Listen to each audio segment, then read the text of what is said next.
Il y avait une marche pour le vivre ensemble avant-hier à Lunel, 2 semaines après les grands rassemblements du 11 janvier. Y a-t-il une exception lunelloise de ce point de vue-là, du point de vue du vivre ensemble? Comment éviter la radicalisation des jeunes? On en parle ce matin avec notre invité. Dans un instant, Patrick Vignal, député socialiste de Lunel et la Grande Motte. France Bleu.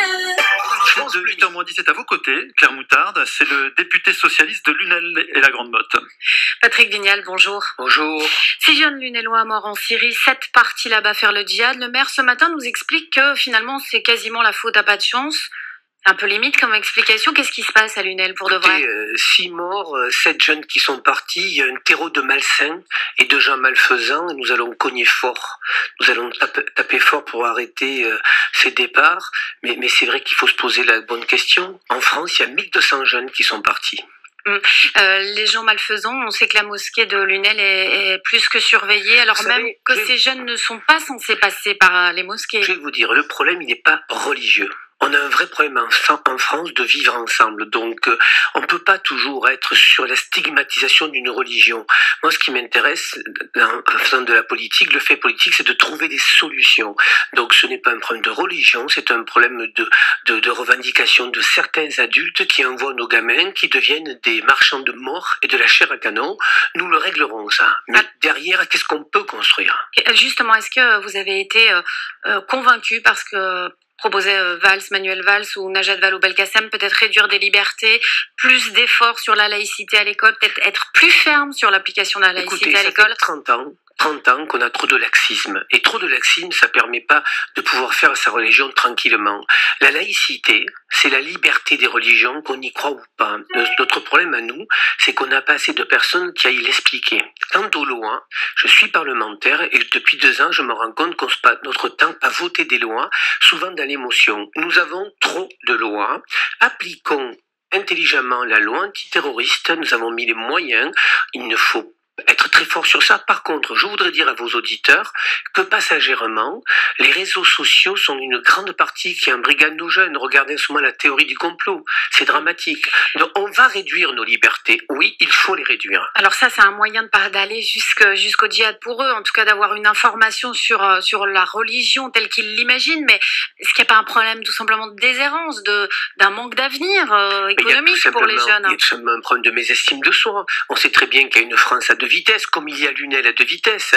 Aujourd'hui, quel est l'avenir d'un jeune? Qu'il soit diplômé ou pas, il vous dit je vais être au chômage. Moi, je vais être très clair. On va pas réduire 4 millions de chômeurs d'un coup de baguette magique. Par contre, je pense que ce que l'on doit à la société, et c'est le politique qui doit avoir cette réflexion, il faut que la classe politique ne cherche pas toujours à avoir un électeur, mais un citoyen. Voilà. Et ça commence. Pardon, c'est un peu l'hôpital qui se fout de la charité. Vous êtes député quand même.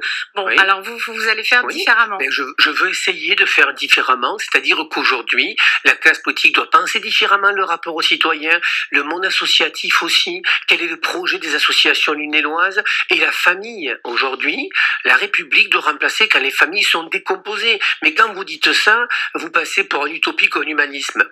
La société, malheureusement, aujourd'hui, c'est vous n'êtes que ce que vous possédez. Et si on ne change pas, et la classe politique et les Français, on va dans le mur. Il faut une révolution, en fait, si je vous entends bien. Il faut une révolution, nous allons la faire à Lunel. Parce que Lunel, il y a tous les talents. Je voudrais vous dire que j'ai la chance d'avoir, avec vos impôts, une réserve parlementaire à hauteur de 130 000 euros. À partir du mois de mars, avec le délégué du préfet, on va faire un appel à projet. On va dire aux gens de Lunel... Pas du blabla, pour de vrai. On va leur donner de l'argent pour faire des choses concrètes. Être connu pour faire du blabla, vous le savez. Moi, j'ai très envie, là. J'ai passé un moment où j'étais très en colère et je me sens responsable de ces départs. Mais je peux vous dire que nous avons envie de relever les manches. On n'aspire pas au sommeil. Et moi, ce que je dis aux Lunellois, c'est de venir nous retrouver et c'est de faire grandir nos enfants. S'il y a des ghettos en France, c'est parce qu'on les a organisés. Le journal du dimanche parle de la paillade comme ghetto, vous êtes d'accord? Parler d'apartheid, vous êtes d'accord aussi? L'apartheid, c'est un mot un peu dur de Valls, mais c'était pour nous réveiller, pour nous secouer. La paillade, c'est 30 000 habitants, 2 maisons pour tous, une piscine, des trams. Mais à la paillade, il faut recréer du lien. Il y a des jeunes formidables sur la paillade. Le lien recrée d'abord ce qui sortent du quartier. Vous savez, on va réussir quand on va inventer cette ville de mobilité urbaine. Et on l'a raté. Merci beaucoup Patrick Vignal, vous êtes député socialiste Lunel, la Grande Motte. Merci beaucoup d'avoir été l'invité de France Bleu Héros ce matin, bonne journée. Merci. Merci Claire Moutarde, cette interview est à retrouver sur francebleu.fr. Dans une minute, Martin et l'horoscope.